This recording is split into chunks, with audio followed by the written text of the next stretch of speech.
আজি তোমালোকে এই ভিডিঅ'টোত আলোচনা কৰিম গতিকে ৰিসেন্টলি হয়তো নিউজ তোমালোকে এটা পাইছা যে অহাকালি ৰিজাল্ট তোমালোকৰ দিব অৰ্থাৎ HSLC মেট্ৰিকৰ ৰিজাল্টটো অহাকালি দিয়াৰ কথা উঠি আছে মানে 10 তাৰিখত 10 এপ্ৰিল তোমালোক বেছি দেৰি নকৰি ভিডিঅ'টো আৰম্ভ কৰি আছো আৰু ভিডিঅ'টো একেবাৰে তোমালোকে শেষলৈকে চাবা আৰু গম পাবা যে নিউজটো কনফাৰ্ম নে এনে ফেক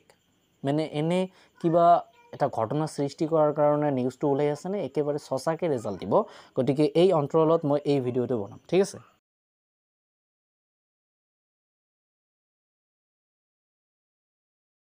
তোমালোকে নিউজটো একেবাৰে সিৰিয়াসলি লৈ লোৱা কাৰণ নিউজটো একেবাৰে সঁচা হয় কাৰণ ইউটিউবাৰ কোনোবা যদি ইউটিউবাৰৰ ক্ষেত্ৰত বা যিকোনো ধৰি লোৱা যিকোনো এজন মানুহে ইউটিউবত দি আছে তেন্তে সেইটো ফেক হ'ব পাৰে কিন্তু ফেসবুকত টুইটাৰত বিভিন্ন ধৰণৰ নিউজ চেনেলত একেবাৰে নিউজ চেনেলত দিছে যে অহাকালি ৰিজাল্ট দিব তেওঁলোকে কৈ দিছে যে 4 লাখ ছাত্ৰ-ছাত্ৰীয়ে পৰীক্ষা দিছে তেওঁলোকৰ ৰিজাল্টটো দিয়া হ'ব গতিকে সমূহ কথা তথ্য একেবাৰে ঠিকে আছে সেই কাৰণে তোমালোকে এইটো ধৰি লোৱা যে অহাকালি ৰিজাল্ট দিব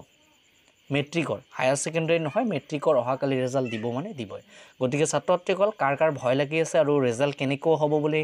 আশা কৰি আছা গতিকে তোমালোকে এই ভিডিঅ'টোৰ কমেন্ট কৰিবা কমেন্ট কৰি জনাবা আমালোকো জানিম যে তোমালোকৰ ৰিজাল্টটো কেনেকৈ হ'ব পাৰে আৰু কেনেকৈ হোৱাৰ ইচ্ছা আছে তোমালোকৰ ঠিক আছে ছাত্ৰ-ছাত্ৰীসকল মই আকৌ এবাৰ কৈছো অহাকালি কিন্তু ৰিজাল্ট দিব গতিকে সমূহ ছাত্ৰ-ছাত্ৰী বি কেয়াৰফুল মানে মেট্ৰিকৰ সমূহ ছাত্ৰ-ছাত্ৰী ঠিক আছে এতিয়া যদি কোনোবা ছাত্ৰ-ছাত্ৰীয়ে ক'ব পাৰে যে হিমন্ত বিশ্ব শৰ্মাৰ মুখ্যমন্ত্ৰীৰ টুইটাৰত দিয়া নাই শিক্ষামন্ত্ৰীৰ টুইটাৰত দিয়া নাই গতিকে যদিও দিয়া নাই কেইবা মিনিটৰ ভিতৰতে তেওঁলোকে হয়তো দি দিব আৰু নিউজ চেনেলত দিছে মানে ৰিজাল্ট দিব অহাকালি ঠিক আছে মই তোমালোকক এখন স্ক্ৰিনশ্বট দি আছো তোমালোকে স্ক্ৰিনশ্বটটো দেখা তাৰ পিছতে গম পাবা যে এই ৰিজাল্টটো নহয় এই নিউজটো একেবাৰে কনফাৰ্ম ঠিক আছে